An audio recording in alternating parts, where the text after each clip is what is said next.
Hi friends, welcome to my YouTube channel SR academy Hindi. तो translator post की एक और वैकेंसी आई है, उसी के बारे में हम लोग आज के वीडियो में देखने वाले हैं। तो चलिए आज का वीडियो शुरू करते हैं।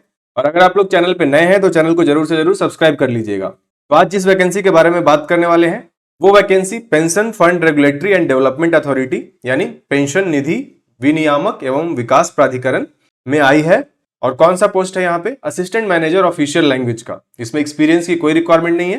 तो चलिए इसके बारे में डिटेल्स हम लोग देखते हैं इस वीडियो में। तो सबसे पहले कौन सी पोस्ट है? असिस्टेंट मैनेजर ऑफिशियल लैंग्वेज यानी सहायक प्रबंधक राजभाषा। कहां पे आई है? PFRDA, जिसका मैंने आपको फुल फॉर्म बता दिया है। Officer grade A assistant manager की पोस्ट है। तो सबसे पहले देख लेते हैं टोटल नंबर ऑफ पोस्ट यानी कुल पद कितने हैं। तो टोटल नंबर ऑफ वैकेंसी एक ही है और ये एक वैकेंसी अनरिजर्व या जनरल कैटेगरी के लिए है। तो आप में से कोई भी लोग इसके लिए अप्लाई कर सकते हैं। मिनिमम एजुकेशनल एलिजिबिलिटी यानी अनिवार्य शैक्षणिक योग्यताएं क्या है? Masters degree in Hindi with English as one of the subjects at bachelors degree level. तो पहला कंडीशन यही है कि आपका मास्टर्स हिंदी में होना चाहिए और इंग्लिश एज ए सब्जेक्ट आपने बैचलर डिग्री लेवल पे पढ़ा हुआ होना चाहिए। दूसरा कंडीशन क्या है? Masters degree in Sanskrit, English, economics या commerce with Hindi as a subject at bachelors degree level from a recognised university और इंस्टीट्यूट। दूसरा कंडीशन आपका क्या है कि मास्टर्स डिग्री या तो आपका संस्कृत में होना चाहिए, इंग्लिश में होना चाहिए, इकोनॉमिक्स में होना चाहिए, कॉमर्स में होना चाहिए और इसके साथ साथ हिंदी आपने बैचलर्स डिग्री लेवल पे पढ़ा हुआ होना चाहिए। ठीक है, यही आपका दो कंडीशन है यहाँ पे। इस पोस्ट के लिए आपका एजुकेशनल एलिजिबिलिटी यही है, इसके अलावा और कोई कैटेगरी यहाँ पे नहीं है। अब बात कर लेते हैं सैलरी की। ये आपका जो पे स्केल यहाँ पे है, आप इसको देख सकते हैं स्क्रीन से। अगर कुल मिलाकर आपसे बात की जाए तो ग्रॉस सैलरी जो आपका रहेगा 1,57,000 पर मंथ होने वाला है। और इसके अलावा भी डिफरेंट अलाउंसेस आपको मिलता है। ये इन हैंड सैलरी नहीं है, ग्रॉस सैलरी है। इन हैंड आपका इससे थोड़ा सा कम रहेगा, बट इसके साथ साथ आपको काफी ज्यादा अलाउंसेस भी यहाँ पे मिलते हैं। अब आते हैं एज लिमिट, आयु सीमा। और इसके लिए कट ऑफ डेट क्या है? 31 जुलाई। और जो एज लिमिट है आपका 30 ईयर्स है। ठीक है, मतलब आपका डेट ऑफ बर्थ 1 अगस्त 1995 या उसके बाद का होना चाहिए, तभी आप इसके लिए एलिजिबल रहेंगे। इसके साथ साथ 5 ईयर्स का रिलैक्सेशन दिया जाएगा SC/ST कैटेगरी वालों को और 3 ईयर्स का रिलैक्सेशन आपको रहेगा OBC कैटेगरी वालों का। तो यहाँ पे जनरल के लिए पोस्ट है, तो उसके अकॉर्डिंग आप लोग देख लीजिएगा। तो एज लिमिट आप मान के चलिए कि आपका 30 ईयर्स की है। अब आते हैं डेट ऑफ एग्जामिनेशन यानी परीक्षा तिथि। तो फेज 1 का ऑनलाइन एग्जामिनेशन कब है? September 6, 2025। और फेज 2 ऑनलाइन एग्जामिनेशन आपका October 6, 2025। और फेज 3 इंटरव्यू वो आपको बाद में बता दिया जाएगा। तो इससे आप ये भी समझ सकते हैं कि इसका जो चयन प्रक्रिया है, सिलेक्शन प्रोसेस है, वो 3 फेजेस में होने वाला है। इसके बारे में हम लोग आगे चर्चा करने वाले हैं। एप्लीकेशन पीरियड यानी आवेदन आप कब से कब तक सबमिट कर सकते हैं?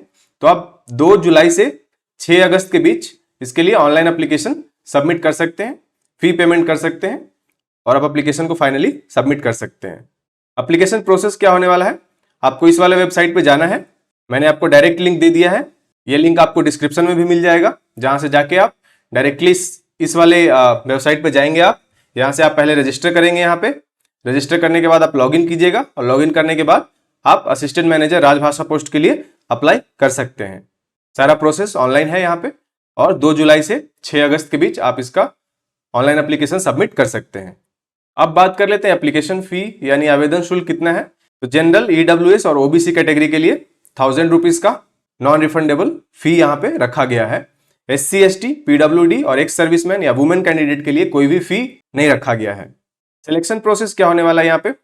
Mode of selection shall be A 3 stage process. तो 3 स्टेज होगा इसमें। फेज 1 क्या होगा? Online screening examination consisting of 2 papers of 100 marks each. मतलब फेज 1 में ऑनलाइन टेस्ट होगा जिसमें 2 पेपर होंगे 100 मार्क्स के, मतलब 200 मार्क्स का होगा फेज 1। फेज 2 क्या होगा? Online examination consisting of 2 papers of 100 marks each. तो फेज 2 भी सिमिलर होगा, 2 पेपर होंगे 100 मार्क्स का, तो इसमें भी 200 मार्क्स होगा। और फेज 3 जो होगा आपका इंटरव्यू होगा। अब बात कर लेते हैं marks obtained in phase 1 shall be used only for the purpose of short listing candidates for phase 2 and will not be counted towards final selection of the candidates. मतलब जो आपका फेज 1 एग्जामिनेशन होगा ऑनलाइन एग्जामिनेशन 200 मार्क्स का, वो सिर्फ phase 2 में shortlist करने के लिए उस एग्जाम को रखा गया है, यानी इसका मार्क्स आपका फाइनल मेरिट में ऐड नहीं किया जाएगा। तो फेज 1 सिर्फ क्वालिफाइंग है, फेज 2 में एलिजिबिलिटी के लिए। अब बात कर लेते हैं the marks obtained in phase 2 online written examination will be allotted a weightage of 85% While the marks obtained in phase 3 interview will be allotted a weightage of 15%, the final selection shall be based on total marks secured in phase 2 and phase 3. तो phase 2 online written examination का 85% weightage है, phase 3 interview का 15% weightage है। तो उसी के basis पे आपका जो मार्क्स आएगा 200 मार्क्स का जो आपका phase 2 है और जितने भी मार्क्स का phase 3 इंटरव्यू है उसका इस तरह से वेटेज निर्धारित किया गया है और इसी के बेसिस पे आपका फाइनल मेरिट बनाया जाएगा। तो सिलेक्शन प्रोसेस उम्मीद है आपको समझ में आ गया होगा। अब बात कर लेते हैं स्कीम ऑफ एग्जामिनेशन। सबसे पहले बात करते हैं फेज 1 की। तो फेज 1 में पेपर 1 और पेपर 2 है। पेपर 1 सभी स्ट्रीम्स के लिए एक समान होगा।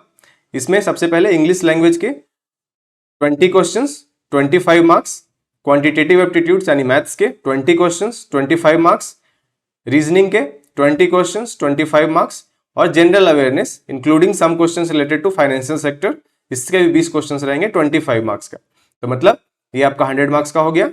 80 क्वेश्चंस 100 मार्क्स पेपर 1। पेपर 2 आपका तो यहाँ पे आएगा ऑफिशियल लैंग्वेज स्ट्रीम। इसमें multiple choice questions on specialised subject related to stream. तो यहाँ आपका हिंदी, इंग्लिश, ट्रांसलेशन और official language policy, different official language act, इन सबसे प्रश्न आएंगे। कितने प्रश्न रहेंगे? 50 प्रश्न रहेंगे 100 मार्क्स के। इसके लिए आपको 40 मिनट मिलेगा और पेपर 1 के लिए आपका 60 मिनट दिया जाएगा। अब बात कर लेते हैं फेज 2 एग्जामिनेशन की। फेज 2 में क्या रहेगा? तो जो पेपर 1 रहेगा ऑल स्ट्रीम्स के लिए एक ही समान रहेगा। English descriptive test to test the drafting skill, 3 questions रहेंगे इसमें 100 मार्क्स का और 1 घंटे इसका ड्यूरेशन रहेगा। इसका वेटेज 1/3 है।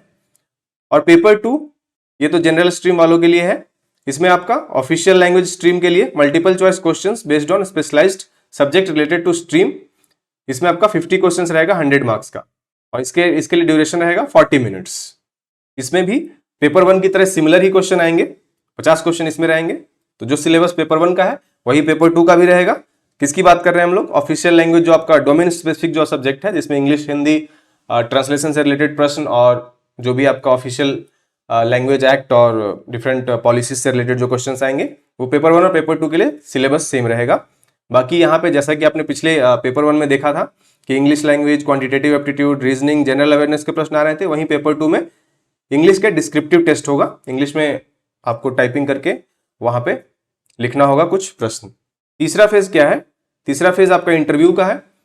Only the shortlisted candidates after phase 2 will be called for interview. तो फेज 2 के बाद जितने भी लोग उसमें शॉर्टलिस्ट होंगे उन्हीं को इंटरव्यू के लिए बुलाया जाएगा। इंटरव्यू के लिए अपना मीडियम सेलेक्ट कर सकते हैं, हिंदी या इंग्लिश में से कोई एक।